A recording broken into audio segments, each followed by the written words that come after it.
Welcome to the third-party news for Retro Robot Radio for the date of August 9th, 2014.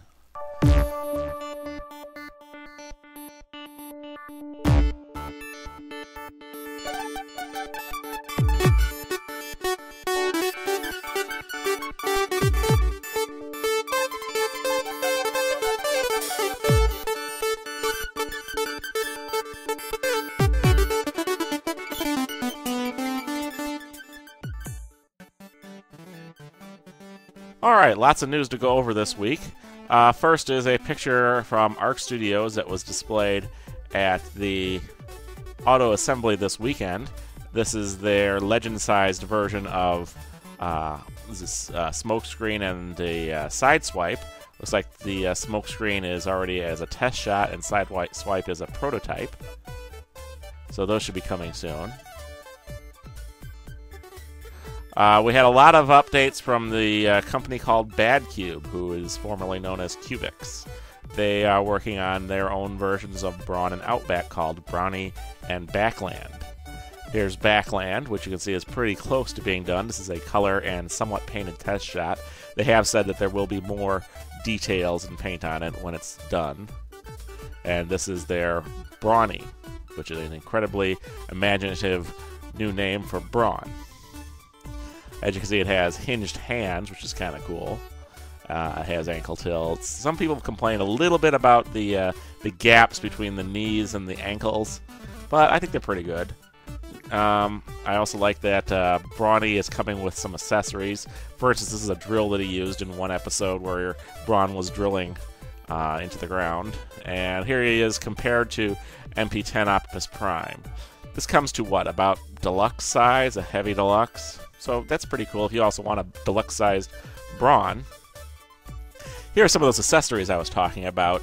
Looks like, is that Megatron's cannon that Brawn used once, which he did use once? And then we have, looks like a radar dish, the cutting torch, alternate faces for Brawn, and I think that might be even one of Backland's faces. There's some accessories, including a gun and a detector for Backland. And you can see they measure up pretty good with the Cubix Huff. Lots of action poses going on here. Oops, had that one in there twice. Yep, there he is against, Masterpiece Alert. So, yeah, he is about deluxe size. And you can see there's the cutting torch that Brawn used in one of the first episodes. There he is using Megatron's cannon. There he is with the drill from the one episode where he had to drill. I think that was Atlantis Arise. Not sure. Okay, there's Outback with his Decepticon detector, which doesn't exist. Alright, here's another update from BMOG Toys. They have come out with a set of playing cards for the Kaiju Chaos tabletop game, where you can use the BMOG's Arsenal and Mantax as figures in the game. This is a PDF tabletop game that you can download, print out, and then play at home. And then for an extra 99 cents PDF download or $4 for the printed cards, you get the cards that let you play BMOG characters in that game. So you might want to check out Kaiju Chaos online, and I'll make sure to put a link in the show notes to where you can download the PDF and give this game a try. Bullsfire has been showing off their Airstrike, which is getting closer to completion. Airstrike is the Masterpiece swoop that's scaled to go with the the Masterpiece Grimlock. So it's a bit smaller than should go with MP10, but if you want to scale with Masterpiece Grimlock, this is the one figure that's right for that. DX9 has shown off a new set called the Amor Set D04, and it's basically a God Jinri inspired upgrade for the Evasion Mode Optimus Prime. And a lot of people are calling it Power Master, but you know what? You're all wrong. There's no Power Master. It's just an armor set and wings, like God Jinri. Okay? Also, DX9 has shown off the in-box images of their Splinter figure, I'm a Hero. So this is their remold of their Salmor figure done as Generation 1 Retgar. And they show him here compared to the Generations Retgar. People complained that he had to use Retgar's axe because he doesn't come with an axe, but he comes with the tires with spikes on it as a melee weapon, and he comes with the rifles. Here's Splinter in his alt mode. He looks a little too clean to me, but, you know, maybe that's what they want to go with. And here's another comparison between Splinter and Retgar. And here you can see him riding on Salmor. FansProject has been teasing an alternate color version of the Steel Solaron for, which is this guy's name, for Steel Core. It looks like this is the one we saw in the comic books. Right here, yelling, "Run!" to Steel. So maybe he'll be coming out with either as a separate item or with the Steel Core trailer. FansProject also looks like they're going to be shipping their Columpio with Drapan figure soon. This is the retail version that has the transforming companion figure and no chrome on it. FansToys has been showing off more prototype, I'm not sure if there's a prototype or a render of their Iron Diabots number 3 Sever. This is their version of Masterpiece Snarl. One thing people have commented on is the legs look really nice. They've gotten both the dinosaur mode legs and head to fold into the robot mode legs, which cleans them up really nicely to look like the animation model. This one is in scale with the FansToys Scoria and MP10 Optimus Prime, and is probably the biggest competition for the Gigapower version of Snarl that's coming out. Here we see it in alt mode. It's a lot more animation model inspired, whereas the Gigapower, at least last one I saw, Gigapower, was very G1 toy inspired in its proportions in its alt mode. It looks like it has some articulation on the dinosaur mode neck, which is kind of neat, and the dinosaur mode legs too. So that's an interesting way they did it. This one just came out this morning before I started recording. A company called GCeations, who currently makes super deformed model kits of Japanese mecha, announced a Shura King, Shura Hell Combiner Legend. They just gave this one piece of teaser art, but it looks like very, very similar to the TFC Toys Star Rescue Team Dinosaur Combiner, but with a Generation 1 Dinobot detail on it. In fact, the 4 limbs look very, very similar to the Star Rescue Team Dinosaur Combiner. It's just the center body and a couple of the details in the feet have been remolded. But this might be what some people are looking for if they want to have G1 Dinobots combine, or you can go with insert list of 11 different companies making Dinobots figures instead. KFC has shown off the image of its Dea Commander stack with the alternate faceplate. And Mech Ideas as showing off the artwork for the retail versions of its Bluster and Trench, who are the animated Pipes and Huffer figures. Megasteel is showing off the unpainted test shots of their Blaster-inspired figure. This guy is about Voyager-sized, and honestly, the transformation on him is modeled after the Masterpiece Soundwave, of all things. So his alt mode looks a little more sound-wavy than blastery, but it looks real good in robot mode.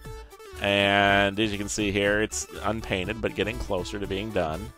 A lot of people have been waiting for their Soundwave and Laserbeak and Megatron figures that have also been teased.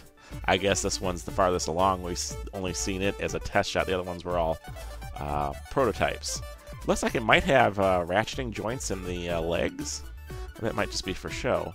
You can see he has a eject button on his shoulder because it's actually the Soundwave mold, not the blaster mold. I wonder if this guy is going to end up carrying G1 size cassettes, because that would be a good selling point for me. If he only holds miniature cassettes or no cassettes, then I'm not as interested. And they've also been showing off the box images, because I guess they got the boxes done soon. And it looks like they'll have an alternate head as well as a rifle. Now, this is another one of those, oh boy, more Dinobot stories. The TFC Toys and Star Rescue Team Combiner Dinobot set has been announced to be coming out in a recolor set that's inspired by the movie Dinobots from the Age of Extinction film. Grimlock and the Not Slag and Not Swoop are in the colors of Slug and Strafe and Grimlock from the movie. I think the two legs, the Snarl and Sludge, are in colors of two Dinobots, but not the ones that they're supposed to be. I think this might have been under development before the official colors came out. And you can see them in alt mode. And they're selling in packages that are very much inspired by Age of Extinction toys, the latest series. So, you know, very much Chinese, low-budget transforming toys lingo on them, but the box style and the box art are right out of Age of Extinction. So there's your purple version of Slag. There's your Age of Extinction toy Grimlock. Blue Sludge. And a darker blue version of Swoop. TFC Toys have also been showing off their some of their combiner figures that have shown up recently. This one's their version of First Aid. We see him in robot mode. And another one that's coming out, a bit of a surprise, TFC Toys announced a reduced-sized version of their Hercules figure. Now, as far as I can tell, this guy is maybe Scout class, each individual limb, and then they combined to maybe about a Voyager-sized Hercules. Also, I've been told that the combiner ports on this combined figure are Power Core combiner ports. So you could technically swap this guy's limbs with Power Core combiners, or use pieces from the Mech Toys missile launcher set with this. So that's kind of neat. You can see it has a lot of detail on it. They did simplify the fists, I could tell. That they're now solid. All the four fingers are solid together instead of being articulated. These images came from a Chinese toy show that happened over the week. TFC Toys, X2 Toys, and a few other companies were there. Here's another one that got a lot of people excited. The Hydrant figure, who's their version of Generation 1 Hotspot. Finally gave color images of the combiner mode and the robot mode, which is a huge freaking gun, and the alternate mode. So if you're looking forward to a really big version of Defensor, this is a cool guy. X2 Toys also teased this little image that looks to be a set of armor for their upgrade to the Generations Orion Pax figure. We're waiting on more details on that. I'm not sure if the trailer turns into the armor or if the trailer carries the armor, but it's definitely interesting. And X2 Toys also came out with this prototype image of their firing pin figure, who is a deluxe size version of Impactor. Looks like he's gonna, is that a hammer in his hand? Can't quite tell from this angle, but he's gonna come with armor and die-cast feet. Here he is compared to the Generations Trail Cutter and Hoist figures, so he really is just a deluxe, unfortunately. A lot of people were hoping for something a bit bigger. And X2 Toys also has their versions of, this is Fast Lane, and there is an alt mode, and Cloudraker in alt mode. These are the Autobot clones. As you can see, they really worked on the ball joints in the legs that I had complained about in an earlier episode.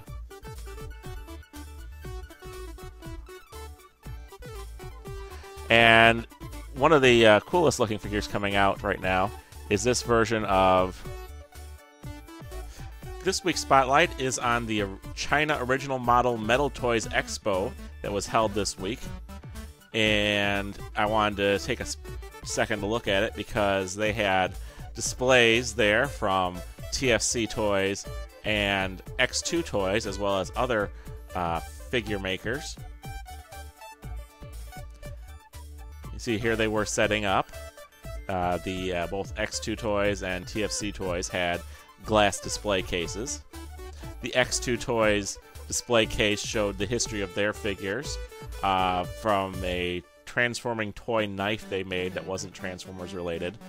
They also came out with their transforming gun for Generations Metroplex, their boot extenders for Hoist and Trail Cutter, they Rat Bat and Laserbeak add-ons for Transformers Prime Soundwave, the little add-on guys that made the Masterpiece Decepticons cassettes combine, and then their upcoming figures are going to be the Fastlane and Cloudraker toys that they're coming up with called Furrow and what was the other one? I forget. But and there's also a Voltron Lion, and then they have their Impactor-inspired firing pin figure coming. So, cute little display that they had at this convention in China. Also, TFC Toys had their display, and on it we got to see a lot of detail on the various Ares and miniature Hercules and the Prometheus combiners. One not Transformers related, but Transforming Toys related one was this super deformed version of the SDF-1 someone's making as a third-party Robotech figure, basically. It's going to come with two super deformed Valkyrie jets as well. And for people who like the super deformed stuff and Macross stuff, this might be kind of cool. You can see it in alt mode. You can check out more detailed figures on this on a thread I started on TFW 2005, which collected all the images. I'll put a link in the show notes. Some updates on my YouTube channel since the last episode. I had several people give feedback. Jim M mentions that he likes the BadCube toys and loved the Huff toy from Cubics. Another guy named EdOgZ2111 says, I'm waiting for Dino King. Brian Evans says he'd love to see a scaled down version of FansToys Quake Wave, mostly because he loves that toy and it's the best representation of Shockwave. Jim N says that he thinks the iGear mini-bots are way too small, but he's given up on iGear, and he loves the Toy World Throttlebots and currently displays them with his Masterpiece figures, but he always saw them as being, you know, mini-bot sized anyway, so he thinks the current ones are good for a Masterpiece display. Jurist Man talked about this being the year of the Dinobots, and boy was he right. Robert Cohen says that I forgot to mention Planet X when I was listing all the Dinobots. Well, gee, there were only 10 different companies making Dinobots at that episode. Now we're up to 11, so sorry. I got to start a page somewhere where I can just have a list. Otherwise, I'll never remember them. Some other stuff that happened since the last new episode. I posted a copy of a stop-motion animation of KFC Citizen Stacks and Tempest figures that was released by Keith's Fantasy Club, and that seemed to be very popular. I also posted a Chinese review where a guy was talking about test shots of the X2 Toys Rotor and Furrow, and a quick video of a toy fair in China where someone took some video of the X2 Toys display case. So you might want to check all those out. This week's screen capture is of Sergeant Major Zero from the 1983 sci-fi series The Terrahawks. This week's news brought to you from the pages of tformers.com and TFW 2005. News read by Matthew Ignash. Be sure to check out our YouTube page at Retro Robot Radio and leave a comment. And check out the third-party TF Crashers on Facebook.